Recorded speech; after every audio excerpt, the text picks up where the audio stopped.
বিসমিল্লাহির রহমানির রহিম। 19শে জুন 2025 যুব দলের নেতা বিএনপির অঙ্গ সংগঠন জাতীয়তাবাদী যুব দলের নেতা মোনায়েম মুন্না গতকালকে পায়ে আঘাত পেয়েছেন। ফেসবুকে দেখলাম অনেকে যুব দলের অনুসারীরা ট্রল করছে মুন্না ভাই আহত। আসলে মুন্না ভাই তো আহত হবে, মুন্না ভাই তো মারাও যেতে পারতেন। আজকের ভিডিওর মূল বক্তব্যটা হলো যে মুন্না ভাই আহত এবং বিএনপির এই সাধারণ অবুঝ কর্মীদের হুঁশজ্ঞানটা কবে ফিরবে। বেগম খালেদা জিয়া অসুস্থ, এটা তো সবাই জানে। উনি নিয়মিত চেক আপে যান এভার কেয়ারে। গতকালকেও তিনি এভার কেয়ারে হাসপাতালে তিনি যাচ্ছিলেন এবং তার শারীরিক অবস্থা এমন যে তিনি এক জায়গায় অনেকক্ষণ তার পাকে ধরে রাখতে পারেন। ওনার নাকি একটু পরপরই হাঁটাচলা করতে যতটুকু শুনলাম, তা নাহলে ওনার পায়ে পানি জমে বা এরকম একটা সমস্যা আছে। এই যে বেগম খালেদা জিয়া ওনার গুলশানের বাসভবন থেকে বের হলেন ফিরোজা থেকে, যাবেন এভার কেয়ার। ভালো মতো যদি বিএনপির কর্মীরা ওনার রাস্তাটা পরিষ্কার করে দিত তাহলে সর্বোচ্চ কত সময় লাগতো, কত 20 বা 25 মিনিট সর্বোচ্চ সময়, বা আরও কমও লাগতে পারত। কিন্তু এইটুকুন পথ যেতে ওনাকে 1.5 ঘন্টার উপর সময় লাগে। এর আগে আমরা দেখলাম উনি যখন কারাগারে ছিলেন, ওনাকে হাসপাতালে নেওয়া হয়েছিল, সেখানেও বিএনপির কর্মীদের কারণে ওনার যেতে খুব কষ্ট হয়েছে। উনি যখন ঘর থেকে বের হন, বিএনপির লোকজন যাবে, অবশ্যই তারা তাদের নেত্রীকে ভালোবাসে। এই যে বেগম খালেদা জিয়ার গাড়িতে লাফ দিয়ে উঠে ওনার গাড়ির জানালা ধরে এইভাবে লাফ দিয়ে উনি কি এদেরকে বলছে যে তোমরা আমার গাড়ি উঠাও?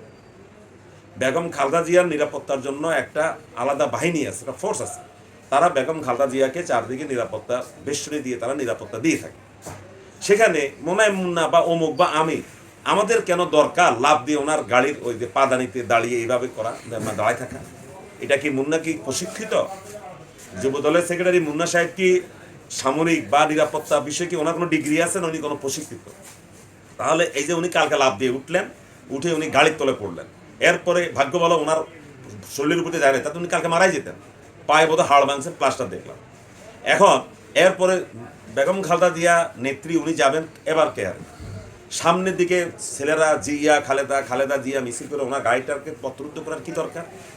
এবার ওরা হাঁটে, পিছন দিয়ে নেত্রীর গাড়ি যাচ্ছে পিপলার মতো, পিপলা যেভাবে হাঁটে না, পিপলার মতো যাচ্ছে বা কচ্ছপ দিয়ে যাচ্ছে। আল্লাহ না করুক কোনো কারণে যদি ওনার গাড়ির মধ্যে এমন কোনো সমস্যা হয় তাহলে কি হবে? দায়িত্বটা কে নেবে? দায়িত্বটা এই যে ভালোবাসার নামে অতিরিক্ত ভালোবাসা, শ্রদ্ধার নামে অতিরিক্ত শ্রদ্ধা, এবং এই যে আমরা যে কাজগুলো করছি, এই যে নেত্রীর গাড়ির সামনে গিয়ে নেত্রীর গাড়ির বহরকে যে আমরা স্লো করে দিচ্ছি ওনার গাড়িকে, এটা কিন্তু নেত্রীর ক্ষতি হচ্ছে ভাই। ওনার 1.5 ঘন্টা যে আমরা যে লাগাইলাম কালকে এভার কেয়ারে যেতে, আমরা কি একটিবার চিন্তা করেছি যে উনি অসুস্থ? প্রায় সময় দেখা যায় বেগম খালেদা জিয়া যখনই হাসপাতালে যাবেন, একদল লোক গিয়ে ওনার বাসার সামনে গিয়ে দাঁড়ায় থাকে। উনি যখন গাড়ি থেকে বের হন তখন এই সবাই ওনার গাড়ির সামনে দিয়ে মিছিল করে, কেউ ওনার গাড়িকে ধরে, ড্রাইভার যে চালাবে সে সুযোগও থাকে না। এগুলো হলো অত্যন্ত একটা অসভ্যতা এবং নির্লজ্জতা।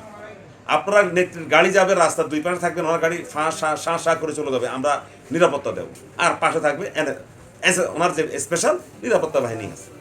তো যাই হোক, আমার এই ভিডিও যারা দেখবেন একটু ওদের কাছে একটু পৌঁছায় দিয়েন, যারা এই অসভ্যতামিটা করে, যারা নেত্রীর গাড়িকে সহজে যেতে দিতে চায় না, যে বেশি আধিক্যত দেখায়, একটু ওদের কাছে যদি আমার এই ভিডিওটা কেউ পৌঁছাতে পারেন আমি খুশি হব। আমি মনে করি আমার ভিডিওটা করাটা এটা ধন্য হলাম আমি এই ভিডিও করে।